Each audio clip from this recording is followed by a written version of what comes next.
ಮಿತ್ರರೇ ನಮಸ್ಕಾರ. ಮಿತ್ರರೇ ಹೇಗಿದ್ದೀರಿ ಎಲ್ಲರೂ? ಮಿತ್ರರೇ, ಅಯೋಧ್ಯೆಯಲ್ಲಿ ಶ್ರೀರಾಮ ಮಂದಿರದ ಪ್ರಾಣ ಪ್ರತಿಷ್ಠಾ ಕಾರ್ಯಕ್ರಮ ಭರದಿಂದ ಸಿದ್ಧತೆಗಳು ನಡೀತಾ ಇದೆ. ಜನವರಿ 22ರಂದು ರಾಮ ಮಂದಿರದ ಉದ್ಘಾಟನೆ ಕೂಡ ನಡೀತಾ ಇದೆ. ಅದಾದ ಬಳಿಕ ಭಕ್ತರಿಗೆ ರಾಮನ ದರ್ಶನ ಕೂಡ ಸಿಗಲಿದೆ. ಭಗವಾನ್ ಶ್ರೀರಾಮನ ನಗರವಾದ ಅಯೋಧ್ಯೆಗೆ ಸಂಬಂಧಿಸಿದಂತೆ ಅನೇಕ ಕಥೆಗಳು ಎಲ್ಲರೂ ಕೂಡ ಕೇಳ್ತಾ ಇರ್ತೀರ. ಆದರೆ ಕೇವಲ ದೇಶ ಅಷ್ಟೇ ಅಲ್ಲ, ವಿದೇಶದ ನಡುವೆಯೂ ಕೂಡ ಸಾಕಷ್ಟು ನಂಟಿದೆ ಅನ್ನುವಂತಹ ಮಾತುಗಳು ಇದೆ. ಇದಕ್ಕೆ ಬೇಕಾದಂತಹ ಆಸಕ್ತಿದಾಯಕ ಕಥೆಗಳು ಕೂಡ ನಮ್ಮ ಮುಂದೆ ಬರ್ತಾ ಇದೆ. ಅದರಲ್ಲಿ ಪ್ರಮುಖವಾಗಿ ಒಂದು ಕತೆ ಹೇಳಲಿಕ್ಕೆ ನಾನು ಇಷ್ಟಪಡ್ತೀನಿ. ದಕ್ಷಿಣ ಕೊರಿಯಾ ಜೊತೆಗೆ ಅಯೋಧ್ಯೆಗೆ ಇರುವಂತಹ ನಂಟು ಏನು ಅನ್ನುವಂಥದ್ದು. ದಕ್ಷಿಣ ಕೊರಿಯಾದ ಜನರು ಇಂದಿಗೂ ಕೂಡ ಅಯೋಧ್ಯೆಯನ್ನು ತಮ್ಮ ಮಾತೃಭೂಮಿ ಅಂಥೇಳಿ ಪರಿಗಣಿಸಿದ್ದಾರೆ. ಲಕ್ಷಾಂತರ ಮಂದಿ ಕೊರಿಯನ್ನರ ಪಾಲಿಗೆ ಅಯೋಧ್ಯೆಯೇ ಮಾತೃಭೂಮಿ ಆ ನಂಬಿಕೆ ಈಗ ಅವರಲ್ಲಿ ಇದೆ. ಸುಮಾರು 2000 ವರ್ಷಗಳ ಹಿಂದೆಯಿಂದಲೂ ಕೂಡ ನಡ್ಕೊಂಡು ಬರ್ತಾ ಇರುವಂತಹ ಈ ಒಂದು ಪದ್ಧತಿ, ಈ ನಂಬಿಕೆಯೊಂದಿಗೆ ದಕ್ಷಿಣ ಕೊರಿಯಾದ ಜನರು ತಮ್ಮ ಸಂಪ್ರದಾಯವನ್ನು ಆಚರಿಸೋಕೆ ಅಯೋಧ್ಯೆಗೆ ಬರ್ತಾ ಇರ್ತಾರೆ. ಹಾಗಾದರೆ ಇಲ್ಲಿನ ಜನರು ಇಂತಹ ನಂಬಿಕೆ ಬೆಳೆಸ್ಕೊಂಡಿದ್ದಾದರೂ ಹೇಗೆ? ಇದರ ಹಿಂದಿರುವಂತಹ ಗುಟ್ಟೇನು? ಎಲ್ಲದೂ ಕೂಡ ಕಾಡ್ತಾ ಇದೆ. ಸೊ ಇದಕ್ಕೆ ಇಂಟ್ರೆಸ್ಟಿಂಗ್ ಮಾಹಿತಿಯನ್ನು ನಾನು ಕೊಡುವಂತಹ ಪ್ರಯತ್ನವನ್ನು ಈ ವಿಡಿಯೋದಲ್ಲಿ ಮಾಡ್ತೀನಿ. ನೀವು ಇದುವರೆಗೂ ಕೂಡ ನಮ್ಮ ವಿಡಿಯೋವನ್ನು ನಮ್ಮ ಯೂಟ್ಯೂಬ್ ಚಾನಲನ್ನು ಸಬ್ಸ್ಕ್ರೈಬ್ ಮಾಡಲಿಲ್ಲ ಅಂದರೆ ಕೂಡಲೇ ಸಬ್ಸ್ಕ್ರೈಬ್ ಮಾಡಿ. ಹಾಗೆಯೇ ಎಲ್ಲೂ ಕೂಡ ವಿಡಿಯೋವನ್ನು ಸ್ಕಿಪ್ ಮಾಡದೆ ಕೊನೆಯ ತನಕ ಈ ವಿಡಿಯೋವನ್ನು ನೋಡಿ. ಇದರಲ್ಲಿ ಪ್ರತಿ ವರ್ಷ ಅಯೋಧ್ಯೆಗೆ ಆಗಮಿಸುವಂಥ ದಕ್ಷಿಣ ಕೊರಿಯಾದ ಜನರು ಅಲ್ಲಿನ ಕಿಮ್ ರಾಜವಂಶಕ್ಕೆ ಸೇರಿದವರು. ಈ ಜನರು ಅಯೋಧ್ಯೆಯನ್ನು ತಮ್ಮ ರಾಣಿಯ ತವರು ಮನೆ ಅಂತಲೇ ಪರಿಗಣಿಸ್ತಾ ಇದ್ದಾರಂತೆ. ಈ ರಾಣಿಯ ಹೆಸರು ರಾಣಿ ಹೋ ಅಂಥೇಳಿ. ಆಕೆ 2000 ವರ್ಷಗಳ ಹಿಂದೆ ಕೊರಿಯಾದ ರಾಣಿಯಾಗಿದ್ಲಂತೆ. ಇದರಿಂದಾಗಿ ದಕ್ಷಿಣದ ಕೊರಿಯಾದ ಜನರು ಅಯೋಧ್ಯೆಯನ್ನು ತಮ್ಮ ಮಾತೃಭೂಮಿ ಅಂತ ಹೇಳಿ ಪರಿಗಣಿಸ್ತಾ ಇದ್ದಾರೆ. ಕೊರಿಯಾ ನಂಬಿಕೆ ಪ್ರಕಾರ ಅಯೋಧ್ಯೆಯ ರಾಜಕುಮಾರಿಯು ದಕ್ಷಿಣ ಕೊರಿಯಾದ ರಾಜಕುಮಾರನನ್ನು ವಿವಾಹ ಆಗಿದ್ಲಂತೆ. ನಮ್ಮ ಇತಿಹಾಸ ಪುಟಗಳನ್ನು ನಾವು ಗಮನಿಸ್ತಾ ಹೋದಾಗ, ಇತಿಹಾಸ ಪುಟದಲ್ಲಿರುವಂಥ ಒಂದಷ್ಟು ಕಥೆಗಳನ್ನು ನಾವು ಗಮನಿಸ್ತಾ ಹೋದಾಗ 2000 ವರ್ಷಗಳ ಹಿಂದೆ ಭಾರತೀಯ ರಾಜಕುಮಾರಿ ಕೊರಿಯಾದ ರಾಜನನ್ನು ಮದುವೆ ಆಗಿದ್ದಂತೆ. ರಾಜಕುಮಾರಿಯು ಆಯತಕ್ಕೆ ಸೇರಿದವಳು. ಆಯತ ಅಂತಂದರೆ ಕೊರಿಯನ್ ಭಾಷೆಯಲ್ಲಿ ಅಯೋಧ್ಯ ಅಂಥೇಳಿ. ಇತಿಹಾಸದ ಪ್ರಕಾರ ಭಾರತದ ಪುರಾತನ ನಗರವಾದಂಥ ಅಯೋಧ್ಯೆಯಲ್ಲಿ ಆಯತನ ರಾಜಕುಮಾರಿ ಸೂರ್ಯರತ್ನೆ ಅಂಥೇಳಿ. ಈಕೆ ಸುಂದರವಾದಂಥ ಒಂದು ರಾಜಕುಮಾರಿ ಆಗಿದ್ಲಂತೆ. ಈ ಒಂದು ಅಯೋಧ್ಯೆಯಲ್ಲಿ ಆಕೆ ವಾಸಿಸ್ತಾ ಇದ್ಲಂತೆ.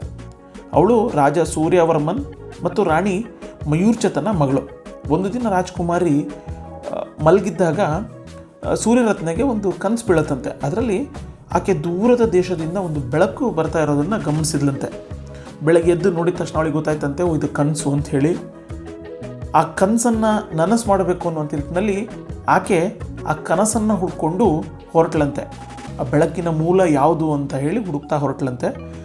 ಆಕೆ ಒಬ್ಬಳೇ ಹೋಗಲಿಲ್ಲ. ಹುಡುಕುವಂಥ ಸಂದರ್ಭದಲ್ಲಿ ತನ್ನ ಸಹಚರರ ಜೊತೆಗೆ ಸಾಗರ, ಸಾಕಷ್ಟು ಕಷ್ಟಪಟ್ಟು ಸಮುದ್ರಗಳನ್ನು ಎಲ್ಲದನ್ನು ಕೂಡ ದಾಟಿ ಪ್ರಯಾಣ ಮಾಡ್ತಾ ಇದ್ಲಂತೆ. ಸೊ ಆಗ ಆಕೆಗೆ ಸಿಕ್ಕಿದ್ದಂತಹ ಊರು ದಕ್ಷಿಣ ಕೊರಿಯಾದ ಗಿಮ್ಮೆ ಎನ್ನುವಂಥ ಒಂದು ಕರಾವಳಿ. ಅಲ್ಲಿ ಅವಳು ತಲುಪಿದ್ಲಂತೆ. ಗಿಮ್ಮೆ ಕರಾವಳಿಯಲ್ಲಿ ಸ್ಥಳೀಯ ರಾಜ ಆಗಿದ್ದಂತಹ ಕರಣ್ ಕುಲದ ರಾಜ ಕಿಮ್ ಸುರೋ ರಾಜಕುಮಾರಿ ಸೂರಿ ರತ್ನಳ ಸೌಂದರ್ಯಕ್ಕೆ ಮಾರುಹೋದಂತೆ. ತಕ್ಷಣವೇ ಆ ರಾಜಕುಮಾರಿಯನ್ನು ತುಂಬ ಇಷ್ಟಪಟ್ಟು ಆಕೆ ಎದುರೇ ನನ್ನನ್ನು ಮದುವೆ ಆಗ್ತೀಯಾ ಅಂಥೇಳಿ, ಅಂದರೆ ಮದುವೆಯ ಪ್ರಸ್ತಾಪವನ್ನು ಆ ರಾಜಕುಮಾರ ಮಾಡಿದ್ದಂತೆ. ಅದಕ್ಕೆ ಆ ರಾಜಕುಮಾರಿನೂ ಕೂಡ ಒಪ್ಪಿದ್ದಂತೆ. ಇದು ಇತಿಹಾಸ. ಇದು ಸುಮಾರು 2000 ವರ್ಷಗಳ ಹಿಂದೆ ನಡೆದಿರುವಂಥದ್ದು. ಹೀಗಾಗಿ ಅಂದಿನಿಂದಲೂ ಕೂಡ ದಕ್ಷಿಣ ಕೊರಿಯಾ ಮತ್ತು ಭಾರತ ಆಗಿರ್ಬೋದು, ಅದರಲ್ಲೂ ಕೂಡ ಅಯೋಧ್ಯೆಯ ನಡುವೆ ಒಂದಷ್ಟು ನಂಟು ಇರಲಿಕ್ಕೆ ಈ ಒಂದು ಇತಿಹಾಸದ ಘಟನೆ ಕಾರಣ. ಸೊ ಎರಡೂ ದೇಶಗಳ ಸಂಬಂಧ 2000 ವರ್ಷಗಳಿಂದಲೂ ಕೂಡ ಇದೆ. ಅದನ್ನು ಇನ್ನಷ್ಟು ಬಲಪಡಿಸುವಂಥ ನಿಟ್ಟಿನಲ್ಲಿ ದಕ್ಷಿಣ ಕೊರಿಯಾದ ರಾಜಕುಮಾರಿಯ ಹೆಸರಿನಲ್ಲಿ ಒಂದು ಸ್ಮಾರಕವನ್ನು ಕೂಡ ಅಲ್ಲಿ ನಿರ್ಮಿಸಲಾಗಿದೆ. ಸರಯೂ ನದಿಯ ದಡದಲ್ಲಿ ಈ ಒಂದು ಉದ್ಯಾನವನವನ್ನು ನಿರ್ಮಾಣ ಮಾಡಲಾಗಿದ್ದು, ಇದು ಪ್ರವಾಸೋದ್ಯಮದ ದೃಷ್ಟಿಯಿಂದಲೂ ಕೂಡ ಅತ್ಯಂತ ವಿಶೇಷವಾಗಿದೆ. ಸೊ ಅಯೋಧ್ಯೆ ಮತ್ತು ದಕ್ಷಿಣ ಕೊರಿಯಾದ ಸಂಸ್ಕೃತಿಯನ್ನು ಪಾಲಿಸುವಂತಹ ಈ ಉದ್ಯಾನವನದ ಅತ್ಯಂತ ವಿಶೇಷ ಸಂಗತಿ ಅಂದರೆ, ಭಾರತದಿಂದ ಕೊರಿಯಾಕ್ಕೆ ರಾಣಿ ಅವರ ಜೀವನದ ಪಯಣವನ್ನು ಆಧರಿಸಿರುವಂತಹ ನೆನಪುಗಳನ್ನು ಈ ಒಂದು ಉದ್ಯಾನವನದಲ್ಲಿ ಬಿಚ್ಚಿಡಲಾಗಿದೆ. ಉದ್ಯಾನವನದಲ್ಲಿ 2 ಮಂಟಪಗಳಿದ್ದು ಎರಡೂ ರಾಜಮನೆತನಗಳಿಗೆ ಸಂಬಂಧಿಸಲಾಗಿದೆ ಅನ್ನುವಂಥ ಒಂದು ಮಾಹಿತಿಯೂ ಸಿಗ್ತಾ ಇದೆ. ಒಂದು ದಕ್ಷಿಣ ಕೊರಿಯಾದ ರಾಜಕುಮಾರನ ಕುಟುಂಬಕ್ಕೆ ಸೇರಿದ್ದು, ಇನ್ನೊಂದು ಅಯೋಧ್ಯೆಯ ರಾಣಿ ಮತ್ತು ರಾಜಕುಮಾರಿಯ ಕುಟುಂಬಕ್ಕೆ ಸೇರಿದ್ದು.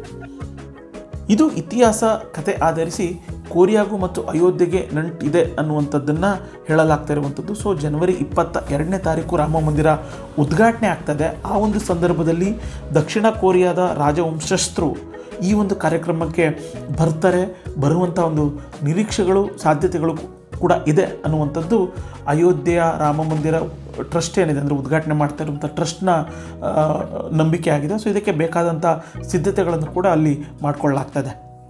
ಸೊ ನಿಮಗೆ ಈ ವಿಡಿಯೋ ಇಷ್ಟ ಆಗಿದೆ ಅಂತೇಳಿ ನಾನು ಭಾವಿಸ್ತೀನಿ. ನಿಮ್ಮ ಅನಿಸಿಕೆ ಅಭಿಪ್ರಾಯಗಳನ್ನು ತಪ್ಪದೆ ಕಮೆಂಟ್ ಬಾಕ್ಸ್ನಲ್ಲಿ ಕಮೆಂಟ್ ಮಾಡಿ, ಜೊತೆಗೆ ಇತರರಿಗೂ ಕೂಡ ಶೇರ್ ಮಾಡಿ. ಜೊತೆಗೆ ನೀವು ಇನ್ನೂ ಕೂಡ ನಮ್ಮ ಯೂಟ್ಯೂಬ್ ಚಾನಲನ್ನು ಸಬ್ಸ್ಕ್ರೈಬ್ ಮಾಡಲಿಲ್ಲ ಅಂತಂದರೆ ಕೂಡಲೇ ಸಬ್ಸ್ಕ್ರೈಬ್ ಮಾಡಿ. ನಮಸ್ಕಾರ.